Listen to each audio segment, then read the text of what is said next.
संचिन्तयेत् भगवतश्चरणारविन्दं वज्राङ्कुशध्वजसरोरुहलाञ्छनाढ्यम् उत्तुङ्गरक्तविलसन्नखचक्रवाल ज्योत्स्नाभिराहतमहद् हृदयान्तकारं यच्छौचनिःसृतसरित्प्रवरोधकेन तीर्थेन मूढनदीकृतेन शिवः शिवोऽभूत् ध्यातुर्मनःशमलशैलनिशिष्टवज्रं ध्यायेच्चिरं भगवतश्चरणारविन्दं वन्दे नन्दव्रजस्त्रीणां पादरेणुमभीक्ष्णसः यासां हरिकथोद्गीतं पुनाति भुवनत्रयं श्रीमदाचार्यचरणं शरणं सर्वदेहिनां अशेषदोषदहनं मस्तके राजतां मम न मंत्रेण तंत्रेण च ज्ञानसिद्धिर्न वैकुंठबुद्धिस्तु वैकुंठलोके गतिर्विठ्ठलेशे रतिर्विठ्ठलेशे मतिर्विठ्ठलेशे सदा वैवमास्तु।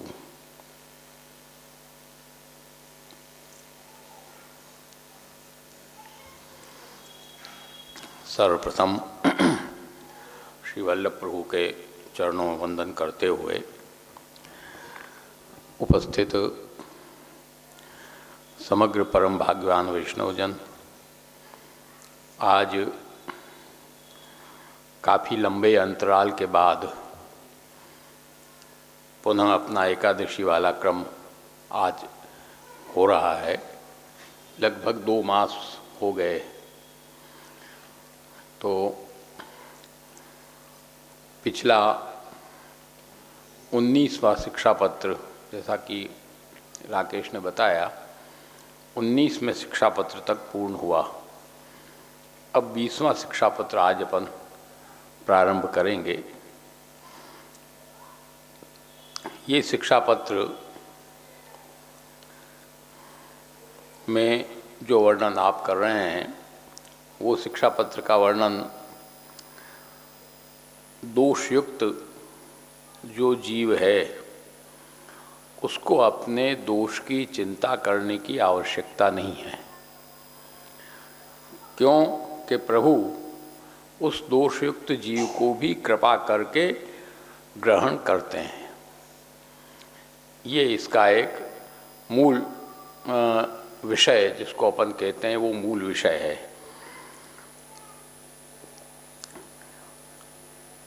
शरणागति जब जीव प्राप्त करता है तो उसके दोष प्रभु स्वतः निवृत्त करके उसको ग्रहण करते हैं। जैसा कि सिद्धांत रस में भी आता है कि ब्रह्म संबंध करणात् सर्वेषां देह जीवयोः सर्वदोष निवृत्तिर्हि। उसी का रेफरेंस यहाँ लेते हुए हरिरायचरण आज्ञा कर रहे हैं आगे कि शरणागति ग्रहण करना, और वो शरणागति ग्रहण करने के बाद फिर दोष की चिंता को नहीं करना, परंतु शरणागति ग्रहण करने के बाद फिर आगे दोष ज़्यादा न हो, पुनः दोष उत्पन्न न हो, इसकी सावधानता भी रखना। इसका मतलब नहीं कि हम लापरवाह हो जाएं, उस सावधानता को भी हमको ग्रहण करना है। प्रथम श्लोक में आप आज्ञा कर रहे हैं कि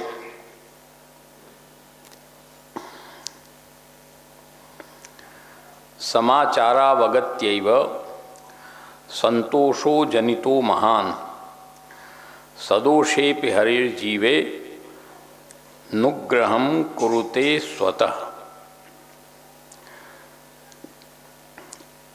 अब यहाँ पर समाचारावगत्यैव, ये जो संबंध है कि समाचारों को जान के, ये कौन से समाचार हैं? उस समाचार को अपन को पहले उसका लिंक मिलाना पड़ेगा। ये समाचार हैं जो श्री गोपेश्वर जी को विप्रयोग की प्राप्ति हुई अपनी बहू जी से, वो समाचार का यहाँ पर संकेत है। 6ठे शिक्षा पत्र में अपन कर गए हैं कि हरिरायचरण जब 6ठा शिक्षा पत्र आप लिख रहे थे तब गोपेश्वर जी के बहू जी के विप्रयोग का समाचार आपको मिल गया। इसलिए आपने छठे शिक्षा पत्र का प्रारंभ किया था कि ग्रहभंग समाचारा श्रुता श्रुति विषायता तदर्थम लिखिते किंचित समाधानाय चेत सदा। ऐसा आपने उसमें कार्य का कह के प्रारंभ किया कि वो समाचार हमने सुने, बहुत कष्ट हुआ, उसके समाधान के लिए हम आपको लिख रहे हैं। तो उसके बाद आपने 7, 8, 9, 10, 11, 12 सब शिक्षा पत्रों को क्रम से आपने लिखा। उसमें आपने छठे शिक्षा पत्र में ये विषय आया, फिर 7वां और 8वां शिक्षा पत्र उसी आरती के निवारण आपने उसमें आगे उपदेश दिया। उसके बाद जब 9वां शिक्षा पत्र आया तो 9वां शिक्षा पत्र में आपने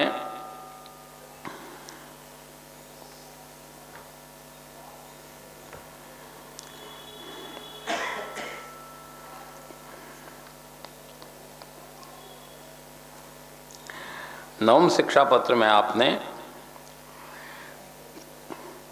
प्रेम, आसक्ति और व्यसन, इन 3 चीज को, पदार्थों को समझाया। इसमें नवम शिक्षा पत्र के उस समय अपन ये कर गए हैं, लेकिन स्मरण नहीं रहता है ना सबको, इसलिए एक बार बता देते हैं। नवम शिक्षा पत्र के 19वें श्लोक में आपने प्रेम पदार्थ को समझाया है, जो भक्ति वर्धनी में बताए गए। यथा भक्ति प्रवृद्धा स्यात् तथोपायो निरूपिते बीज भावे दृढ़े तु स्यात् त्यागात् श्रवण कीर्तनात् बीजादाढ़ प्रकारस्तु गृहे स्थित्वा स्वधर्मतः अव्यावृत्तो भजेत कृष्णम पूजया श्रवणादिभिः। उसमें आता है कि ततः प्रेम तथा शक्ति ही व्यसनम चेदा भवेत। वहाँ 3 चीज़ आपने बताई है कि स्नेहाद राग विनाश स्याद, आसक्त्या स्याद ग्रहा रुचि, और ग्रहा रुचि यदा स्याद व्यसनम कृष्णे कृतार्थ स्याद तदि। भूल रहे हैं बीच में श्लोक थोड़ा। तो वो जो 3 पदार्थ आपने समझाया कि पहले व्यक्ति जब उसको आरती होती है प्रभु की ओर होता है, शरणागति लेता है, तो उसको पहले स्नेह की उत्पत्ति होती है। तो स्नेह से क्या होता है कि राग विनाशः, जो लौकिक में संसार में हमारा प्रेम लगा हुआ होता है वो प्रेम खत्म हो जाता है और वही प्रेम प्रभु में लग जाता है। तो पहला प्रेम होता है, उसके बाद आसक्ति। आसक्त्या स्याद ग्रहा रुचि। आसक्ति जब होती है अपन को भगवान में, तो हमको अपने ग्रह में, अर्थात लौकिक कार्य में, प्रपंच में, ग्रह में अरुचि हो जाती है। छोड़ता नहीं है पर उसमें अरुचि हो जाती है। रुचि से वो कार्य हम नहीं करते, हम ऐसे ही करना है इसलिए हम कर लेते हैं, ऐसे स्थिति बनती है, अरुचि ही। और फिर अनात्मत्वम च भासते, बीच में भूल रहे हैं। यदा स्याद व्यसने कृष्ण तदार्थ स्यात् कृतार्थ स्यात् तदैव ही। जब उसको अनात्मत्व, जो मायिक वस्तु है, अहमता ममता है इत्यादि में अनात्मत्व जब दिखने लगता है कि भाई ये तो आत्म संबंधी नहीं है, तो उसमें उनको बाधकत्व लगने लगता है कि ये तो बाधक है।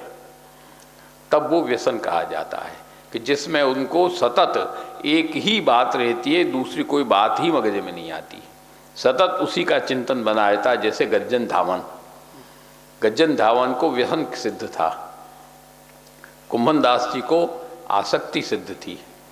कुंभन दास जी में आसक्ति का स्वरूप बताया गया है। जब कुंभन दास जी बहुत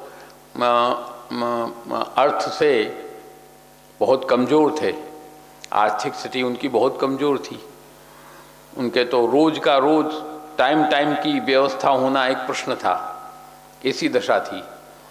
तो श्री गोसाई जी ने जब समझा कि भाई इनको तो बहुत कठिनता है, तो श्री गोसाई जी ने कहा कि तुम हमारे साथ परदेश चलो, गुजरात के परदेश हम जा रहे हैं, तुम वहाँ चलो, तो वहाँ थोड़ो तुम्हारी व्यवस्था हम करा देंगे। तो गोसाई जी की आज्ञा हुई, तो मना करने का तो सवाल नहीं था। उन्होंने कहा हाँ हम तैयार हैं, तो राजभोग आरती करके चलेंगे। तो भोजन करके राजभोग आरती करके फिर आप प्रस्थान किए। करके पहले तो थोड़े थोड़े समय पर मुकाम होते थे, तो मुकाम हुआ पूंछड़ी पर जाकर के नवल अप्सरा कुंड के उधर आनियोर की साइड में।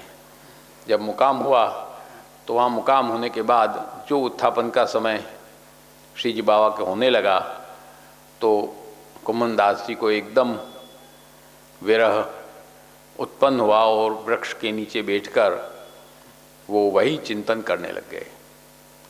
जब श्री गोसाई जी ने कहा कि कुमन दास जी दिखाई नहीं दिए, कहाँ हैं, तब तपास कराई तो वो तो वहाँ बैठे हैं, उनको होश ही नहीं है कुछ। तब श्री गोसाई जी ने वहाँ जाकर आज्ञा की कि कुमन दास जी तुम्हारो परदेश हो ही चुके हो, तुम जाओ श्री जी बाबा की सेवा में। तुरंत वहाँ से भेज दिया।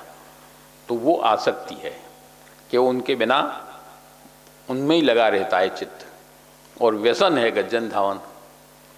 उनको पान लेने के लिए अक्का जी ने भेजा, तो इतना भी जो नवनीत प्रिया जी से उनका विछोह हुआ, तो बाहर जाकर रास्ते में ही गिर पड़े, बेहोश हो गए।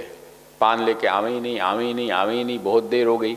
जब पीछे आदमी को भेजा देखने, तब जाकर देखे तो वो तो पड़े हैं। तब उनको लेकर, और लालन अरोगे नहीं, तब लाकर उनको आए, तब आप अरोगे। तो ये व्यसन स्थिति है। तो प्रेम, आसक्ति और व्यसन, इन चीज को नवम शिक्षा पत्र में श्री हरिराय चरण ने समझाया। एवं दिदृक्षा सततम स्थापनीया निजे हृदि सैवास्माकम प्रेम भावो निराग विनिवर्तकः। प्रेम किसको कहते हैं कि सतत प्रभु को दर्शन करने की इच्छा हमारे हृदय में रहे, वही हमारा प्रेम भाव है, जिससे अन्य राग का निवर्तक हो जाए। दूसरा जो स्नेह है उसमें से हमारा स्नेह छूट जाए और प्रभु में हमारा स्नेह लग जाए, ये हुआ स्नेह है। उसके बाद आया आसक्ति।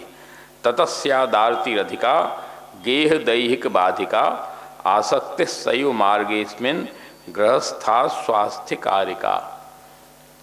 प्रेम भाव के पीछे क्या आया कि आसक्ति। आसक्ति क्या है कि आर्ति ही अधिका गेह देहिक बाधिका, ग्रह और देह में बाधा करने वाली जो वस्तु है वो आसक्ति है। ग्रह और देह में हमारा मन लगा रहता है तो वो वहाँ नहीं लगता, परंतु ग्रह और देह में हमारा मन हट जाए और प्रभु में हमारी आसक्ति हो जाए, वही मार्ग में गृहस्थ के लिए स्वास्थ्य करने वाली है। प्रभु के गृहस्थ होकर जो सेवा करता है उसको गेह और देह में जब तक आसक्ति है, देह को भी अपन स्वस्थ क्यों रखते हैं कि भगवत सेवा के लिए। हम भोजन क्यों करते हैं कि हमारे शरीर में बल रहे हैं, हम प्रभु की सेवा आनंद से कर सकें। हम शरीर को सर्दी, जाड़ा, गर्मी से क्यों बचाते हैं कि प्रभु की सेवा में हम सन्नद्ध रह सकें, हम सुख से रहें, हमारा शरीर अच्छा रहे, हम आनंद करें, इसके लिए नहीं। इसके लिए यदि होता है तो हमारी आसक्ति गेह देह में है, तो वो आसक्ति हुई। और उस आसक्ति के बाद आया व्यसन। परितापोदयस्तस्मात् सर्वस्मृति कारकः स एव व्यसनम यत्र प्रपंच स्फूर्ति नाशनम। जहाँ प्रपंच अर्थात भौतिक पदार्थ, प्रपंच का मतलब भौतिक पदार्थ, उसकी स्फूर्ति का जहाँ नाश हो जाए, हमको सब जगह भगवत तत्व ही दिखाई दे, प्रपंच की स्फूर्ति न रहे हमारे अंदर, वो नाश हो जाए, तब समझो कि व्यसन हुआ। और इतना ताप रहे कि उसके बिना हम रह न सकें। आज जैसे चाय का व्यसन है किसी को, किसी को तम्बाकू का व्यसन है, किसी को भांग का व्यसन है। ये व्यसन सब क्या हैं? वो जब नहीं पिएगा तो बेचैन हो जाएगा, अकुला जाएगा, सर चक्कर खा रहा है, ये हो रहा है, वो हो रहा है, मन नहीं लग रहा, मूड नहीं आ रहा, मिजाज नहीं बन रहा। ये सब क्या है? ये सब वस्तुतः व्यसन है। व्यसन में हमारा उसमें लगा हुआ है चित्त, उसके बिना हम रह नहीं। वो समय आया, उसकी याद आई, तो ये व्यसन है एक लौकिक समझने के लिए। यही स्थिति हमारी जब अलौकिक में हो जाए, प्रभु में हो जाए, तब समझो कि हमको व्यसन की सिद्धि हुई। तो ये तीनों चीज आपने नवम शिक्षा पत्र में समझाया। और उसके बाद आया दशम शिक्षा पत्र। तो दशम शिक्षा पत्र में आपने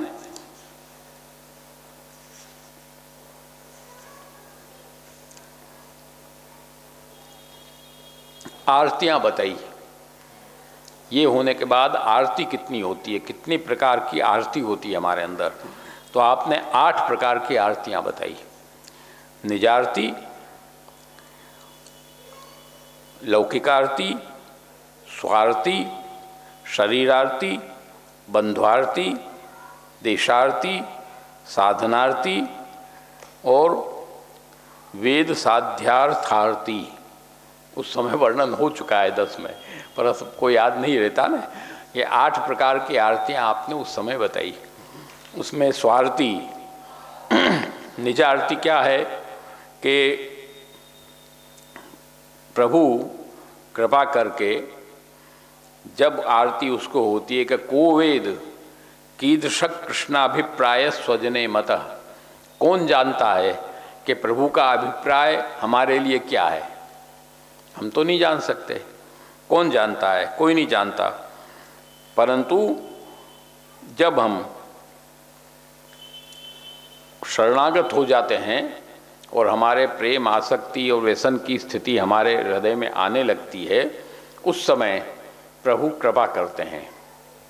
जब आरती हमको होती है तब कृपा करते हैं और अपने प्रमेय बल से हमारे समग्र दोषों को निवृत्त करके आनंद की सिद्धि कराते हैं।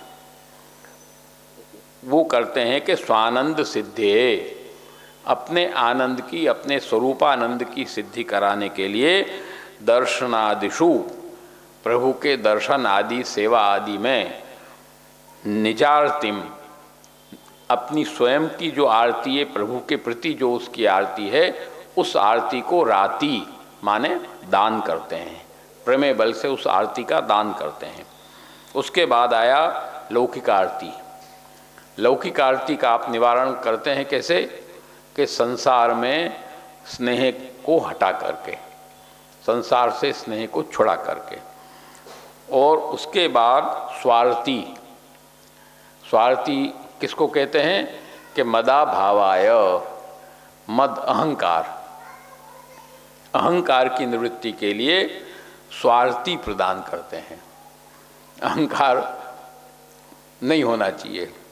अहंकार है तो काम नहीं होता है। उस अहंकार की निवृत्ति करने के लिए स्वार्थी प्रदान करते हैं कि हमको अपने आप, अपने अंदर से आरती हो कि भाई ये अहम जो हम कर रहे हैं वो उचित नहीं है। हमारे अहम का खंडन करते हैं प्रभु, हमारे अहम को तोड़ते हैं। उस समय हमको कष्ट होता है, अच्छा नहीं लगता है, परंतु बाद में जब हम विचार करते हैं तो हमको होता है कि भाई सही है, ये हमारा अहम था, अहम टूटा, वो अच्छा हुआ। तो वो अहम को तोड़ने के लिए स्वार्थी का दान करते हैं। उसके बाद शरीर आरती। शरीर आरती आप देते हैं। शरीर आरती क्या चीज़ है? कि रोग आदि उपद्रव करा के शरीर के प्रति जो हमारा राग है उसको आप निवृत्त कराते हैं कि शरीर में हमारा इंटरेस्ट खत्म हो जाए। उसके बाद संगा भावाय बंध्वारतिम। बंधु लोगों की आरती कब देते हैं? कि संग का अभाव करने के लिए। हमारा भाई बंधुओं में रुचि और प्रेम, लगन बहुत न रहे, उस लगन को ख़त्म करने के बंध्वारती देते हैं। बंधु के द्वारा हमारे साथ व्यवहार खराब होना, ये होना, ये सब होता है। करे ये हमारा आदमी इतना हमसे किसने खराब व्यवहार कर दिया, ये तो बहुत विचित्र किया। परंतु वो प्रभु उस आरती को खत्म करने के लिए आरती प्रदान करते हैं, बंधु आरती। और देशार्तिम दैन्य सिद्धे, दैन्य की सिद्धि करने के लिए देश की आरती देते हैं। घर बार छोड़ देना पड़े, ऐसी स्थिति आ जाए तो वो देशार्ती आप प्रदान करते हैं दैन्य की सिद्धि के लिए। और मोहा भावाय भगवान साधनार्तिम ददाति, मोह का भाव करने के लिए, हमारा मोह खत्म हो जाए उसके लिए साधनार्थी प्रदान करते हैं, साधन की न्यूनता प्रदान करते हैं। उसके बाद प्रारब्ध भोजनार्थम व परीक्षार्थम विलंबनात् निर्वाहार्थम तथा वेद साध्यार्थार्तिम प्रयच्छति।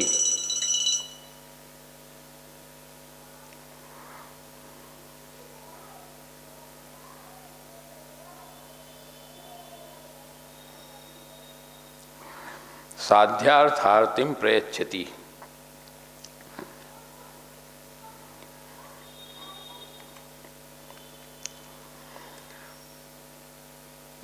वेद साध्यार्थार्थी किसको कहते हैं कि जैसे हम भाई किसी को पुत्र की प्राप्ति करनी है तो पुत्रेष्ट यज्ञ करेगा, किसी को धन प्राप्त करना है तो उसके लिए यज्ञ करेगा, किसी को स्वर्ग प्राप्त करना तो उसके लिए यज्ञ करेगा।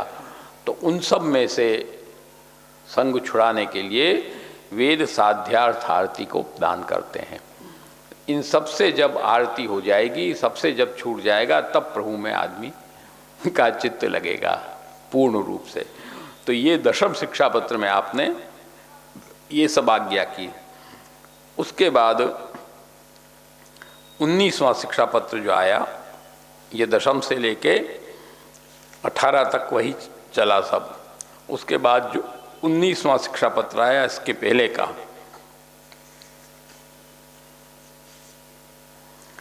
इस शिक्षा पत्र में काल की स्थिति बताया। इदानीम वर्तते कालः करालः कलिरीदृशः यस्मिन् विनश्यति मति सतामपि कुसंगतः। कहीं भयंकर कलिकाल है, इसलिए इसमें अच्छे अच्छे लोगों की बुद्धि कुसंग से भ्रष्ट हो जाती है, वो आपने बताया। उसके बाद ये सब होते हुए भी, सब चीज़ होते हुए भी हमको चिंता नहीं करना चाहिए, क्योंकि हमने शरणागति प्राप्त किया है। और शरणागति जब हमने प्राप्त, क्योंकि चिंता ऐसी चीज़ है कि चिंता करने से मन में क्लेश होता है, और क्लेश जब होता है तो शारीरिक दृष्टि से, भौतिक दृष्टि से भी और आत्मिक दृष्टि से भी आदमी चिंतन नहीं कर सकता। क्लेश में चिंतन नहीं होता, इसलिए क्लेश नहीं करना है, चिंता नहीं करना है, चिंतन करना है। चिंता और चिंतन में बहुत फर्क है।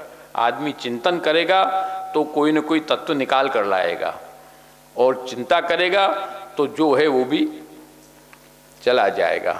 तो चिंता हमको नहीं करनी है। कहते हैं ना, चिता चिंता द्वयोर मध्य चिंता रेव गरीसी। चिता और चिंता ये दोनों सगी बहनें हैं। चिता और चिंता दोनों सगी बहनें हैं। जब इन दोनों में आपस में बात चली कि भाई कौन श्रेष्ठ है, श्रेष्ठ कौन सी है, इसका निर्णय किया जाए, तो जब श्रेष्ठता का निर्णय करने के लिए तीसरे आदमी के पास गए तो उसने निर्णय दिया, चिता चिंता द्वयोर मध्य चिंता रेव गरीसी। भाई चिंता ही बड़ी है, चिता बड़ी नहीं है। क्यों कि चिता दहति निर्जीवम। चिता तो जब प्राण निकल जाते हैं तब उसको जलाती है। चिता दहति निर्जीवम और चिंता दहति जीवितम। चिंता ऐसी चीज है कि वो तो पट्टी जिंदा आदमी को ही जला देती है। इसलिए चिंता बड़ी है, चिता छोटी है। तो चिंता बड़ी बहन है और ताकतवर ज़्यादा है। इसलिए श्री महापुरुष आज्ञा करते हैं, चिंता कापिन कार्या निवेदितात्मभिक कदापीति भगवान अपि पुष्टिस्थ न करिष्यति लौकिकीम च गतिम। एक बात को हमको स्मरण रखना है कि हम प्रभु के शरणागत हुए हैं, तो हमको चिंता कदापि नहीं करना है। चिंतन करो पर चिंता नहीं करना है। क्यों कि चिंता नुकसान करने वाली चीज़ है। और वो क्यों नहीं करना है कि स्पष्ट भगवद आज्ञा है कि अपिचे सुदराचारो भजते माम अनन्य भाग साधुरेव समन्तव्य सम्यक विवहितो ही स। श्रीमद् भगवद गीता। स्पष्ट प्रभु आज्ञा करते हैं कि अर्जुन ने प्रश्न किया कि भाई जो ऐसा आदमी हो, दुष्ट आदमी हो, दुराचारी आदमी हो, आपकी शरण हुआ है, वो दुराचारी है, दुष्ट है, ये है, तो क्या होगा? तो भगवान ने आज्ञा क्या कि अपिचे सुदराचारो, सुदराचारी भी यदि है, दुष्ट भी है, दुस्संगी भी है, दोषयुक्त भी है, सब कुछ होते हुए भी शर्त क्या है? शरणागति। यदि उसने शरणागति ग्रहण किया है, अपिचे सुदराचारो भजते माम अनन्य भाग, यदि मुझे शरणागत होकर के अनन्य भाव से मेरी भक्ति करता है तो साधुरेव ही मंतव्य, उसको साधु ही समझो। सम्यक व्यवहितो ही सह, वो गलत नहीं है, उसको साधु ही समझो। उसके जितने दोष हैं वो दोष को प्रभु अपने प्रमेय बल से निवृत्त करेंगे, उसमें चिंता करने की आवश्यकता नहीं है। इसलिए अपने यहाँ श्री वल्लभाचार्य चरण ने ब्रह्म संबंध की जो आज्ञा हुई उसका कारण क्या? आपको यही तो चिंता हुई। एक समय चिंता चित आई, दैवी कह विधि जान ही जाई। कैसे जाने? और क्व दोष राशि जीवोयम क्व हरिर्गुण वारिधि कथम अन्योन्य संबंध।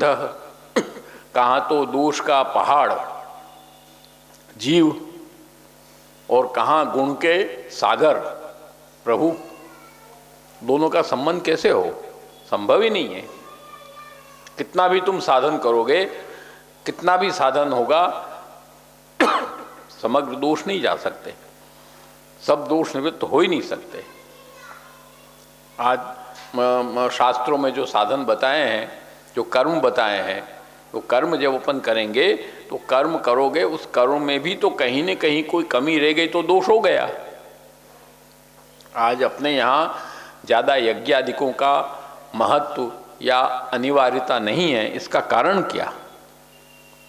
इसका कारण कोई वेद मार्ग का विरोध नहीं है कि अपने यहाँ वेद मार्ग की प्राप्ति नहीं है। श्री महाप्रभु जी का मार्ग संपूर्ण वैदिक है, परंतु स्थिति अब ऐसी है कि द्रव्य, देश, काल, मंत्र, ऋत्विक, दक्षिणा, ये 6 अंग शुद्ध होने चाहिए। द्रव्य शुद्ध होना चाहिए, देश शुद्ध होना चाहिए, काल शुद्ध होना चाहिए। अब नहीं विवाद हो रहा हुआ था कि राम जन्मभूमि का मुहूर्त गलत काल में कर दिया, विवाद चला ही कि नहीं चला? कुछ ने कहा कि नहीं है, कुछ ने कहा है। तो ये काल है, द्रव्य, देश, काल, मंत्र, मंत्र बोलो, शुद्ध अशुद्ध बोले तो हो गया, गड़बड़ हो गया। वृत्रासुर कैसे मरा? वृत्रासुर के मरने का कारण क्या हुआ? वृत्रासुर ने तो इंद्र को मारने के लिए हवन किया था और इंद्र को मारने के लिए उसने आहुतियां दी थी, परंतु वो जो मंत्र बोला उस मंत्र में स्वरभेद हो गया, अशुद्ध बोल दिया, तो इंद्र को मारने के बदले खुद मर गया। वो तो हो गया, वो तो शस्त्र है, चाकू है, बंदूक है, तुम्हारे हाथ में है, तुम्हारी बंदूक है। यदि तुमको ध्यान नहीं रहा और स्टिकर दब गया तो तुमको भी मार देगी। वो कोई ये थोड़ी देखेगी कि ये मेरा मालिक है। उसी तरह मंत्र है, कर्म है। तो द्रव्य, देश, काल, मंत्र, कर्त्री, कराने वाला और करने वाला, और विधान और दक्षिणा, अंत में ये सब चीज शुद्ध हो तब जाके वो कार्य सही हो। अब वो सब चीज शुद्ध होना तो बड़ा मुश्किल है। आज के समय में तो और कठिन हो गया। अब तो कैसे हो?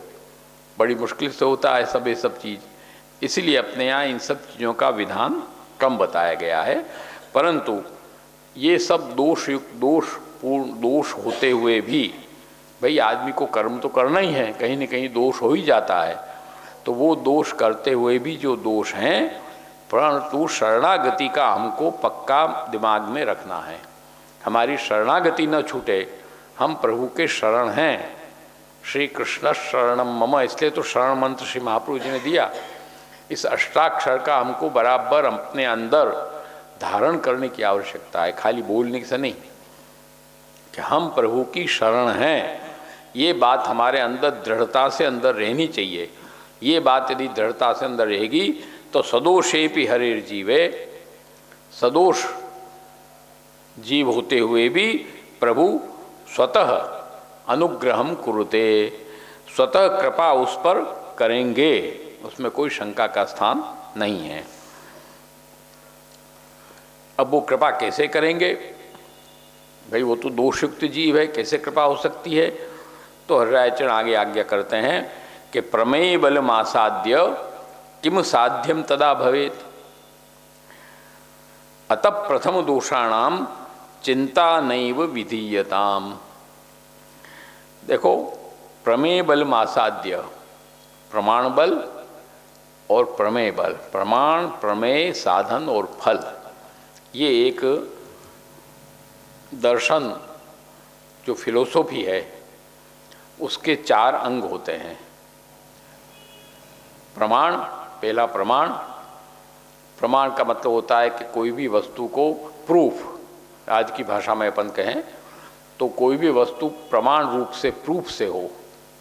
भाई ये हुआ तो ये हुआ, ये हुआ तो ये हुआ, तो प्रमाण है। और प्रमेय, प्रमेय क्या है कि प्रमाण जहाँ हावी न हो और प्रभु कृपा करके अपने बल से उस कार्य को करवा दें, स्वयं उस कार्य को करवा दें, ये प्रमेय बल हुआ। उसके बाद आया साधन, कि व्यक्ति साधन करे, साधन करके वो कार्य करे, और उसके बाद आया फल। तो ये प्रमाण, प्रमेय, साधन, फल।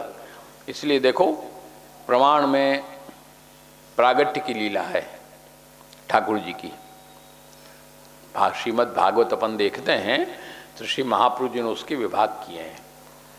तो प्रथम 4 अध्याय प्रमाण के हैं, प्रमाण प्रकरण के हैं, जिसमें ठाकुर जी का प्रागट्य हुआ, वो प्रमाण प्रकरण है कि पूर्ण पुरुषोत्तम परब्रह्म का प्रागट्य है। ये वेदों से, प्रमाणों से सिद्ध है, वो प्रमाण प्रकरण है। और उसके बाद आया प्रमेय। प्रमेय प्रकरण क्या है? प्रमेय प्रकरण है, उसके बाद आया अपने ये वेणुगीत वगैरह, वो वेणुगीत आ गया। पहला जन्म प्रकरण आया, नहीं वो पहला जन्म प्रकरण है। उसके बाद प्रमाण प्रकरण, जो बाल लीला आपने की, हम गलत बोल गए, उसको सुधार लेना। 4 अध्याय नहीं, वो पहला जन्म प्रकरण है, 4 अध्याय, प्रभु का प्रागट्य हुआ। उसके बाद के जो अध्याय हैं वो अध्याय आए 7 अध्याय। वो 7 अध्याय हैं प्रमाण प्रकरण। वो प्रमाण प्रकरण क्यों कहा गया? कि भगवान ने 6 दिन की अवस्था में पूतना के प्राण हरण किए, तृणावर्त को, बालकपन में तृणावर्त को मारा, शकट भंजन किया, असुरों को मारा, काली दमन किया, ये सब चीज़ उसमें आ गई। तो ये सब चीज़ प्रमाणित कैसे हुई? जब जब ये लीलाएं हुई तब तब ब्रजभक्तों को, गोप बालकों का आश्चर्य हुआ कि भगवान ये तो नंद का लाला है, यशोदा का लाल जी, ये कैसे ये सब कर लेता है? ये वो है कि नहीं? ये कोई दूसरा तो नहीं है, इतना सब कर कैसे दिया इसने? तब तब नंद राय जी ने, गर्ग जी ने जो नामकरण किया था, नाम संति रूपाणी, बहुनी संति रूपाणी, नामानि रूपाणी सुतस्थिते, गुण कर्मान रूपाणी तान्यहम वेदनो भगवान। गर्ग जी ने जब नामकरण किया था तब भी गर्ग जी ने बता दिया था कि ये पूर्ण पुरुषोत्तम परब्रह्म हैं। तो तब नंद जी ने वो प्रमाण दे दे के गर्ग जी का उनको वापस शांत किया। भक्त मनोरथ पूर्ण करने के लिए वो हमारे साथ बाल रूप में खेल रहे हैं और आनंद दे रहे हैं। तो वो प्रमाण प्रकरण हुआ। उसके बाद प्रमेय प्रकरण। प्रमेय प्रकरण में प्रभु ने स्वयं वेणुनाद करके सब ब्रजभक्तों को अंदर अलौकिकत्व का स्थापन किया, क्योंकि रास प्रवेश है, आगे रास में प्रवेश करना है। और उसके बाद आया साधन प्रकरण। साधन प्रकरण में आ गया तुम्हारे ये हाँ पहुँचो, ये अपने क्या नाम, व्रतचर्या आ गया, यज्ञ पत्नियों का उद्धार आ गया, अपने गोवर्धन लीला आ गई। जो भी गोवर्धन लीला पर गिरिराज जी पर ही प्रवचन का है अपने कार्यक्रम गिरिराज जी में, वो साधन प्रकरण है। भगवान ने वर्षा हुई तो वर्षा को ठाकुर जी रोक नहीं सकते थे क्या? वर्षा को ठाकुर जी विचारते तो रुक जाती वर्षा, होती क्या? जब पूर्ण पुरुषोत्तम परब्रह्म है, वो विचारे वो वर्षा न रुके, ऐसा हो सकता है? परंतु ऐसा किया ठाकुर जी ने? ऐसा नहीं किया। ठाकुर जी ने क्या किया? गिरिराज जी को उठाया, गिरिराज जी को उठा के रक्षा की, अर्थात गिरिराज जी ने सबों की रक्षा की। गिरिराज जी को ठाकुर जी ने उठाया, ठाकुर जी ने साधन बनाया गिरिराज जी को, साधन बना के गिरिराज जी को उठाया। वो रक्षा की, क्यों को साधन प्रकरण है, इसलिए वहाँ भगवान ने कृपा करके जिन जिन को साधन बनाया उनका वर्णन, उस लीला का वर्णन उसमें आया। वहाँ उन्होंने कात्यायनी व्रत किया, कात्यायनी व्रत को साधन बनाया, तब प्रभु की प्राप्ति हुई। वहाँ यज्ञ पत्नियों ने और उन्होंने यज्ञ किए, तब प्रभु की प्राप्ति हुई। तो इस तरह से ये साधन प्रकरण आया। उसके बाद आया फल प्रकरण, बोरास पंचाध्यायी। तो कहने का तात्पर्य कि प्रमेय बल वो होता है कि प्रभु स्वयं अपने बल से उस कार्य को कर दें। गिरिराज जी को आपने अपने बल से उठाया, साधन भले गिरिराज जी को बनाया पर उठाया अपने बल से, कोई दूसरे ने उसमें बल में प्रयोग नहीं किया, सहायता की। सबको लगा कि हम सहायता कर रहे हैं, परंतु भगवान उंगली हटा लेते तो क्या गिरिराज जी रहते? गोप बालकों ने सबने टेका तो लगाया था, परंतु भगवान यदि उंगली हटा लेते तो क्या गिरिराज जी टिक जाते? नहीं टिकते। वो गिरिराज जी तो ठाकुर जी नहीं धारण कर रखे थे, बाकी तो सब केवल सहयोग में दिखाने के लिए साधन बने थे कि भाई सब लकड़ी लगा दो। तनक तनक मोहे दीजोरी सहारो, गिर न पड़े गोवर्धन रानो, कीर्तन में भी आता है। तो वो तो प्रभु ने सहारा मांगा, साधन मांगा, साधन खड़ा किया अपनी कृपा के बल से, तो वो प्रमेय बल है। इसलिए प्रमेय प्रमाण के बाद तुरंत प्रमेय आ गया। तो प्रमेय बल से प्रभु साधन भी सिद्ध कराते हैं, प्रमेय बल से प्रभु फल भी दान करते हैं, उसके दोषों की भी निवृत्ति करते हैं। तो प्रमेय बल मासाद्य किम असाध्यम तदा भवेत। प्रमेय बल जब प्रभु कृपा करके दान करते हैं तो कोई चीज असाध्य नहीं रहती। अतः प्रथम दोषाणाम, इसलिए जो पहले के जो दोष हुए हैं हमारे द्वारा, उन दोषों की चिंता हमको करने की आवश्यकता नहीं है, प्रमेय बल से उसको निवृत्त कर देंगे।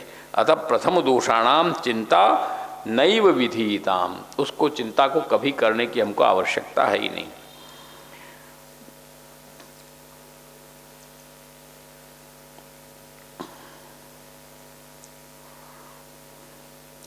उसके बाद तृतीय श्लोक में आप आज्ञा कर रहे हैं कि संजात भगवत भाव अपथ्यमेव सद्गुणम लोक निंदा भवम दुखम न धर्तव्यम ही मानसे।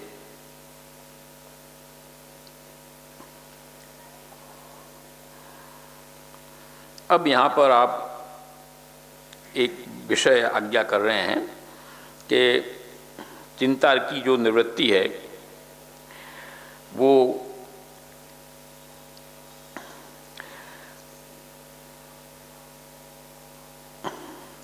जब व्यक्ति संसार में रह रहा है, गृहस्थ में रह रहा है, तो उसको चिंता तो होना ही होना है। थोड़ी बहुत समस्याएं तो आनी आनी है, और वो समस्या जो उपस्थित होगी तो उसका क्या होगा, उन समस्याओं को कैसे करें, तो आप उसमें समाधान दे रहे हैं कि संजात भगवत भावमपथ्यमेव सद्गुणम लोक निंदा भवम दुखम न धर्तव्यम ही मानसे। मूल चिंता क्या होती, किस बात की होती है कि भाई ये है लोक में निंदा आज नहीं होती है अपने। अरे तो दिन भर मंदिर में बैठा रहता है, अपने बनारस के बता दें किस्सा तुमको, ऐसे नहीं कहते हैं लोग। अरे तो दिन भर मंदिर में घूमता ही रहता है। अरे तो तुझे तेरे पेट में क्यों दर्द हो रहा है, वो तेरे पास रोटी मांगने तो आता नहीं है, अपना मंदिर में भी घूमता है, कमाता है, खाता भी है, सब करता है, तो तुमको क्या कष्ट है। तुम्हारे पास यदि कुछ मांगने आता हो तो बराबर है, पर वो दोनों अपना कार्य कर रहा है, लौकिक भी कर रहा है, लौकिक भी कर रहा है, कर्तव्य निभा रहा है, परंतु उससे कोई मतलब नहीं है। निंदा करने वाले को उससे कोई तात्पर्य नहीं है, उसको तो निंदा करना है। अरे तो बड़ा भारी तिलक लगा लगा के घूमते हैं, नहीं होता है ऐसा, होता है। अरे तो बड़ा छू छू करते हैं, ऐसे कई विषय सामने आते हैं। जैसे गणेश ने कहा कि उसको खर्च करना चाहिए सत्संग को, बात सही है, परंतु वो भी स्थान देख के भी करना, व्यक्ति और स्थान देख के। नहीं तो कहते हैं ये तो बड़ा भारी भगवती बन गया है। जब तुम किसी को कहने जाओगे तो वो कहेगा है बड़ा भारी भगवती बन गया है। देखो, तो ये सब स्थितियाँ जो पैदा होती है, ये सब स्थितियाँ आती है और पैदा होती है। लोक में निंदा होती है, निंदा स्तुति दोनों चलती है, सब तरह का होता है। तो ये सब जब चीज़ होती है तो उसका आप दृष्टांत दे रहे हैं कि इन सब चीज़ों को हमको मन के अंदर लगाना नहीं, मन में लगाना नहीं ये सब चीज़। अपन को अपना क्रम जो करते हैं उसको बिना अहंकार के चालू रखना, बस। अहंकार हमको उसमें नहीं आना चाहिए, हमको वो क्रम दैन्य भाव से, विनम्र भाव से चालू रखना है। किस तरह से, उसका दृष्टांत आप यहाँ पर देते हैं कि संजात भगवत भाव, प्रभु कृपा से, प्रेमय बल से प्रभु जब कृपा करके हमको भगवत भाव का दान करते हैं, हमको थोड़ा बहुत अंदर भगवदीयत्व की प्राप्ति होती है और मन अपना लगता है सेवा में, कि उसकी थाने जानकारी हो जाती है, तो वो स्थिति जब हमारी बनती है तो उसमें अपन को ध्यान क्या रखना है कि जब लोक निंदा उत्पन्न होती है और ऐसी स्थिति हमारे सामने आती है तो उस कष्ट को हमको हृदय में धारण नहीं करना, लगाना नहीं है। कैसे कि जिस प्रकार आज तुम बीमार हुए, तुम बढ़िया कोई वैद्य जी के पास गए, अब वैद्य ने तुम्हारी नाड़ी देखी, तुमको औषध दिया और कहा भाई ये औषध लो और ये इसका परहेज रखना और औषध करो। अब तुमने औषध तो ले लिया, औषध खाना भी चालू कर दिया और परहेज बिल्कुल नहीं किया।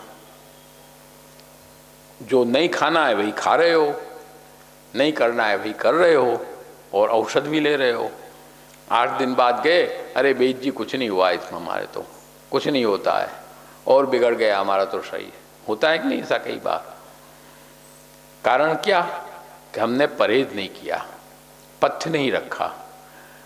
पथ्ये सति गदार्थस्य किमौषधि निषेव नहीं, और अपथ्ये सति गदार्थस्य किमौषधि निषेव नहीं। औषध खाने का मतलब क्या? यदि हम अपथ्य करते हैं, आज तुम डायबिटीज की दवा खाते रहो और मीठा चक्क खाते रहो, चकाचक मीठा खाते रहो, क्या होगा? दवा करेगी क्या बेचारी? कितना वो दाबेगी? तुमको परहेज भी तो साथ में रखना पड़ेगा, घूमना फिरना भी तो पड़ेगा। बैठे बैठे बटन दबा के सब काम करोगे, वो खाते रहोगे तो क्या होगा? फूल जाओगे, मोटे हो जाओगे। आजकल हो ही रहे हैं सब। और हर आदमी की कमर और हर आदमी के घुटना, जिसको देखो उसकी वो दशा है, क्योंकि किसी को झुकना है नहीं, किसी को सीधा बैठना है नहीं नीचे, सबको कुर्सी चाहिए, सबको ऊपर खड़े खड़े काम चाहिए। तो कमर नहीं बिगड़ेगी तो होगा क्या, घुटना नहीं बिगड़ेगा तो होगा क्या। अपने यहाँ इसलिए प्राचीन समय से मंदिर वस्त्र करो, सोहनी करो, ये सब क्या है? ये सब भगवत सेवा के साथ साथ हमारे शरीर विज्ञान का भी बड़ा भारी इसमें योगदान है। श्री महाप्रभु जी के सेवा में रोज मंदिर वस्त्र करोगे, रोज सोहनी करोगे तो तुम्हारी कमर कभी नहीं दुखेगी, कहीं कोई दिक्कत नहीं आ सकती है, क्यों? कमर की एक्सरसाइज है वो।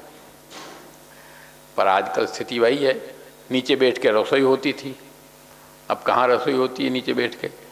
घुटने मोड़ के बैठ के आदमी रसोई करते थे, उकड़ू बैठ के रसोई करते थे।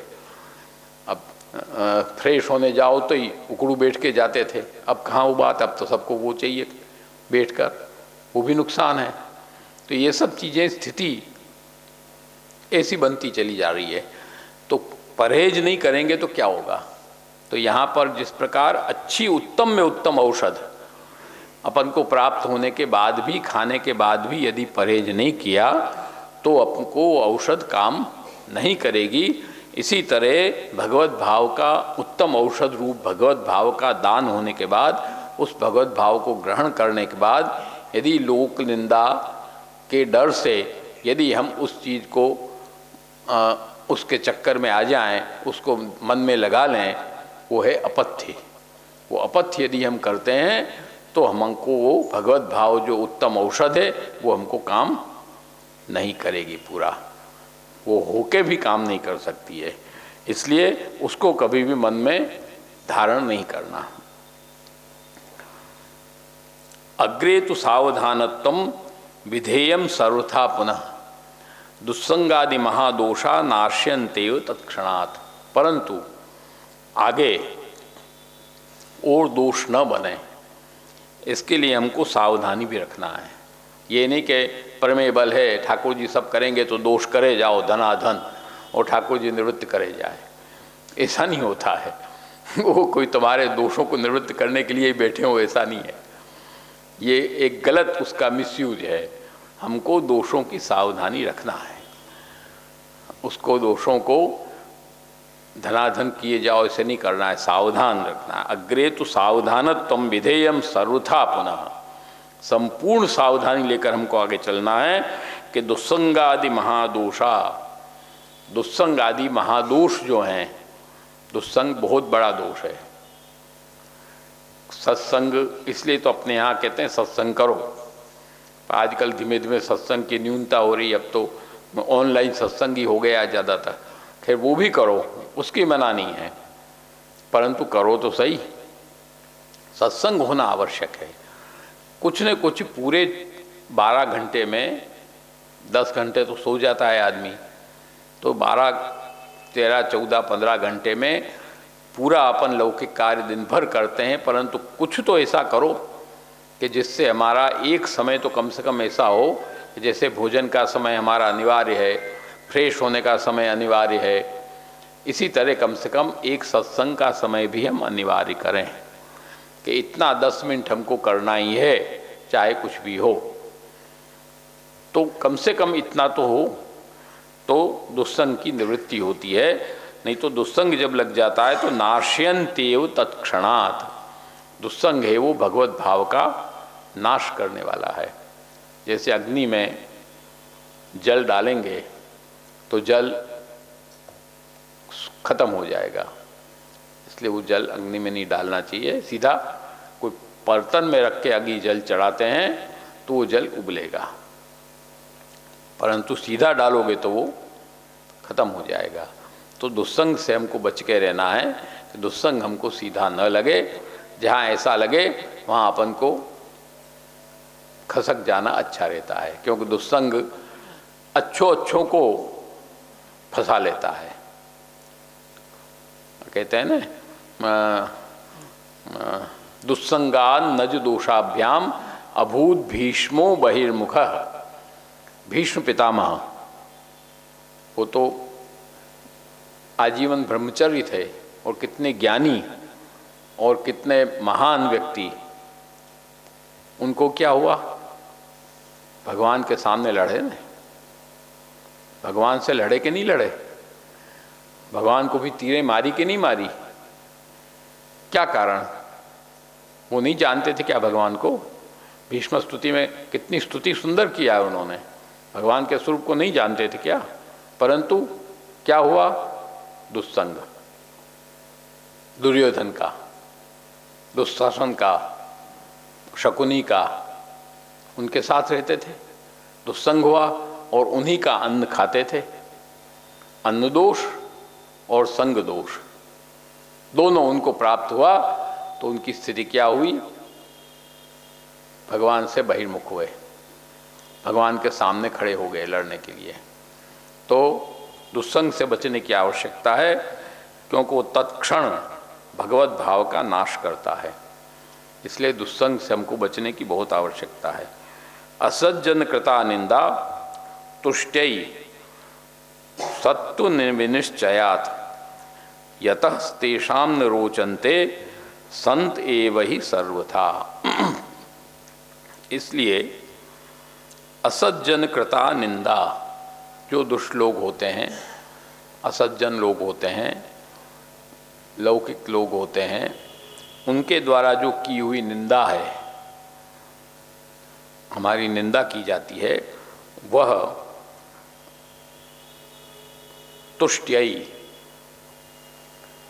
उस निंदा को तुम संतोष मानो, अच्छा है, बुरा नहीं है। वो निंदा करती हो अच्छा है। कहा है ना कबीर ने, निंदक नीरे राखिए, कबीर जी कहते हैं निंदक नीरे राखिए, आंगन कुटी छवाए,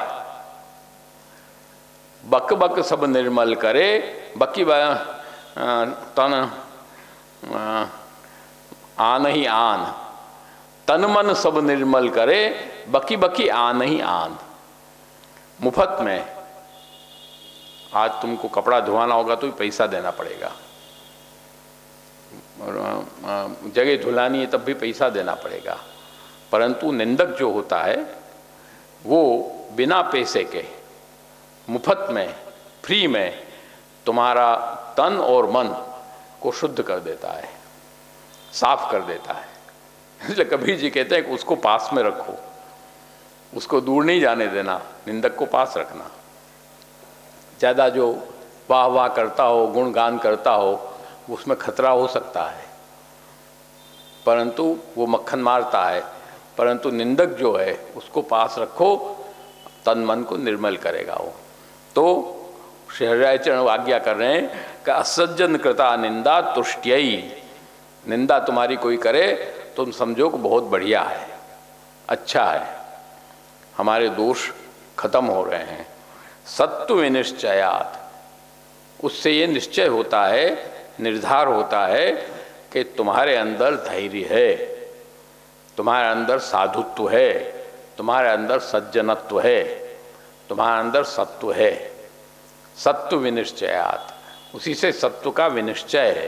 यदि तुम उखड़ गए तो ये काम करना छोड़ दिया, या सेवा करना छोड़ दिया, या पाठ करना छोड़ दिया, या उससे लड़ पड़े, तो क्या हुआ?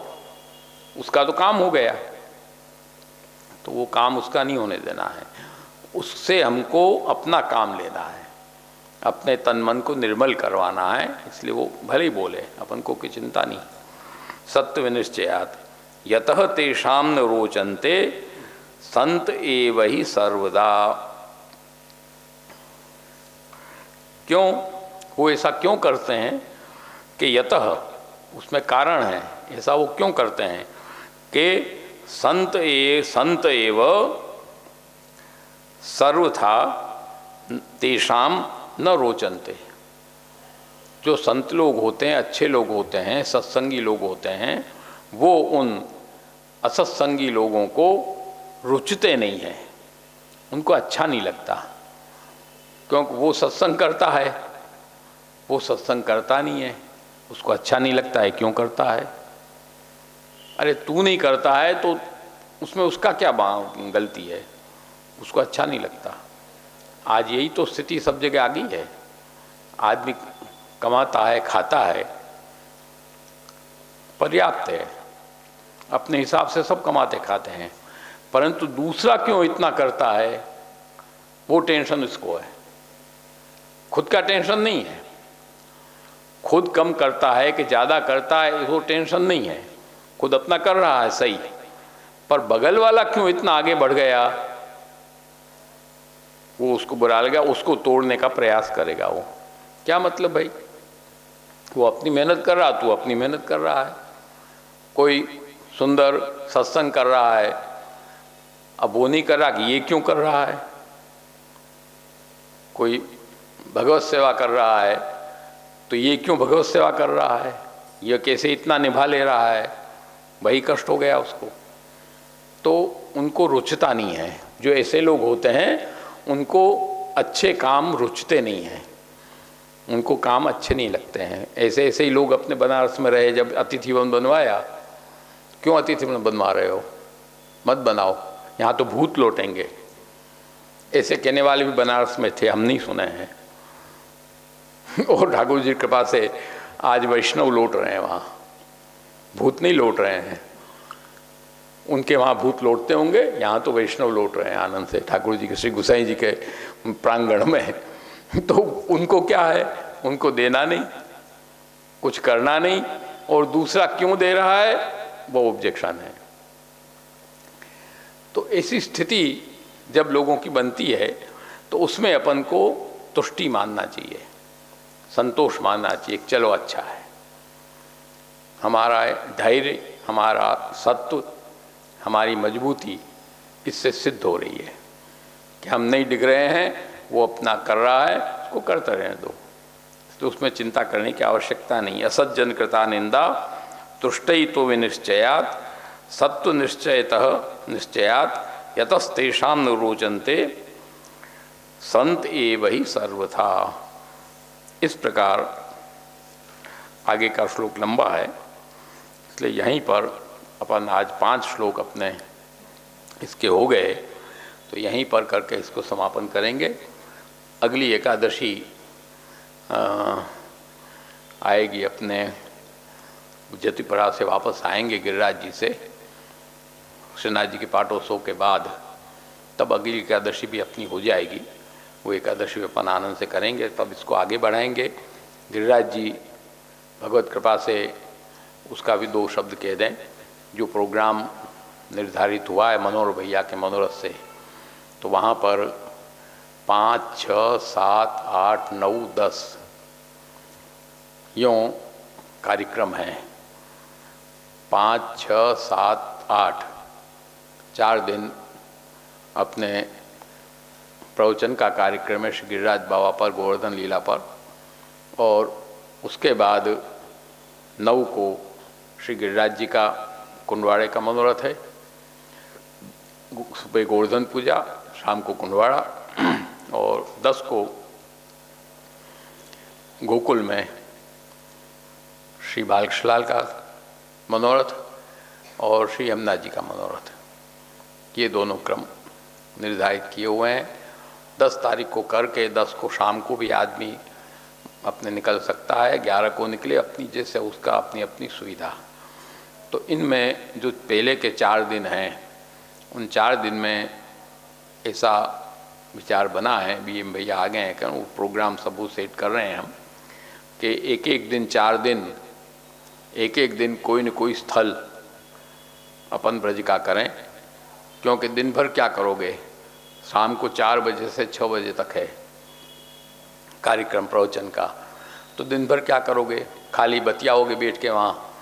इससे अच्छा है कि सुबह अपना जल्दी नहा धो, फ्रेश हो, चाय पानी करके अपना फिर निकल जाएं कोई स्थल करने। आजू बाजू के जितने स्थल हैं पास पास के, वो एक एक स्थल हो जाए आनंद से, और ठाकुर जी के तपेली के ठाकुर जी हमारे साथ विराजेंगे, तो वहाँ मनोरथ भी हो जाए, आनंद से वो स्थल हो जाए। वो स्थल करके वापस मुकाम पे आके फिर भोजन पानी आनंद से करके तब विश्राम करके तब 4 बजे से क्रम अपना चालू रहे। एक एक कोई विद्वान को भी बुलाएंगे, उसमें थोड़ा थोड़ा विद्वानों से भी 2-2 शब्द श्रवण करेंगे। उसमें अपन बालक कोई बेराते होंगे, पदार्थ होंगे, तो उनको भी पधरावेंगे। वो भी श्रवण करेंगे बीच में अपन थोड़ा थोड़ा। तो इस तरह से कार्यक्रम रखा है। एक दिन तपेली का प्रोग्राम है, चंद सरोवर या राधा कुंड, दोनों में से एक जगह कोई बातचीत चल रही है मुखिया जी से, जहाँ भी अनुकूलता होगी तो वहाँ एक दिन तपेली का क्रम रखेंगे। पहले जो पत्रिका और सूचना छपी है व्हाट्सएप में, उसमें अष्टमी 8 तारीख को, अष्टमी नहीं 8 तारीख को तपेली का प्रोग्राम था, परंतु अब उसमें परिवर्तन थोड़ा किया गया है। तपेली 7 तारीख को करेंगे और 8 तारीख नहीं करेंगे क्योंकि बालक सब पधारेंगे 8 तारीख को। तो बालक सब कह रहे कि नहीं है 8 तारीख को हम आवें, बाद में गुलाल कुंड रखो, पहले मत रखो। बच्चों को सब आनंद आता है ना, खेल के दिन है, तो फिर ऐसे बदल दिया है उसको कि बालक सब आ जाएंगे तब गुलाल कुंड रखेंगे। जो फागुन का दिन है, खेल का दिन है, गुलाल कुंड का आनंद है, तो वो गुलाल कुंड 8 तारीख को रखेंगे और तपेली 7 तारीख को पहले कर लेंगे। उनको बालकों को तपेली से मतलब नहीं है, क्योंकि खेलने से मतलब है। तो 8 तारीख को गुलाल कुंड रखा है, बदल दिया है हमने, और 7 तारीख को तपेली कर लेंगे। तपेली जहाँ भी सुविधा होगी, चंद सरोवर है, राधा कुंड है, गोविंद कुंड है, जहाँ भी, क्योंकि व्यवस्था और सब तपेली की समझ के मुखिया जी से बात करके निर्णय होगा, ऐसे वहीं घोषित कर दिया जाएगा। स्थलों को किस किस स्थल कौन सा कहाँ रखना है किस दिन, वो भी वहाँ जाने के बाद ही अपने पुरोहित जी से समझ के जहाँ व्यवस्था हो सकती होगी, जहाँ होगा वो हम उस समय अपन सब अपने वहीं तो रहेंगे तो बता देंगे, सूचित कर देंगे। इस तरह से क्रम रहेगा। फिर 6 बजे हो जाए, प्रवचन पूर्ण हो जाए, उसके बाद जिसको श्रृंगार के दर्शन करने हो श्री गिरिराज बाबा के, आनंद से कर सकते हैं। और फिर प्रसाद वगैरह लेके रात में रसिया वगैरह का कार्यक्रम की भी इच्छा है, तो कोई सुंदर रसिया गान करने वाले हों, क्यों कभी फागुन के दिन हैं, तो वो भी प्रोग्राम एक आध देखेंगे। वो सब बाद में, अब जैसे जैसे निर्णय होगा सूचित कर देंगे, पहले से सब फाइनल अभी नहीं हुआ है। तो इस तरह से ये प्रोग्राम सब करके फिर गोकुल श्री बालकृष्ण को अरोगा के, श्री यमुना जी को करके फिर अपने हम 11 को चल के 12 को यहाँ आ जाएंगे। बाकी जिसने भी जैसे भी अपनी व्यवस्था किया हो वो अलग चीज़ है। तो उसके बाद अपनी एकादशी का भी क्रम हो जाएगा। और यहाँ से जाने में 4 को हम पहुँचेंगे, पहले गोकुल जाएंगे, वहाँ करके फिर मथुरा पूजन करेंगे यमुना जी का, तब हम जतिपुरा शाम को आवेंगे। बाकी सबको सीधा जतिपुरा पहुँचना है। तो इस तरह से कार्यक्रम अपना भगवत कृपा से सेट हुआ है। वैष्णव भी भगवत कृपा से काफ़ी उसमें उत्साह से हैं, अपने बाहर से भी, यहाँ से भी हैं, गोरखपुर से भी हैं, गाजीपुर से भी है, सब मऊ से भी हैं, तो सब वैष्णव हैं। गुजरात से भी अपने वैष्णव हैं, लगभग 250 से 300 वैष्णव के करीब सब हो गए हैं। तो आनंद से कार्यक्रम करके फिर अपने आकर फिर एकादशी का क्रम अपना आगे प्रवर्तमान होगा। इतने ही कहते हुए आज के इस वक्तव्य को यहीं पर समाप्त करते हैं। करो आश्रय करो।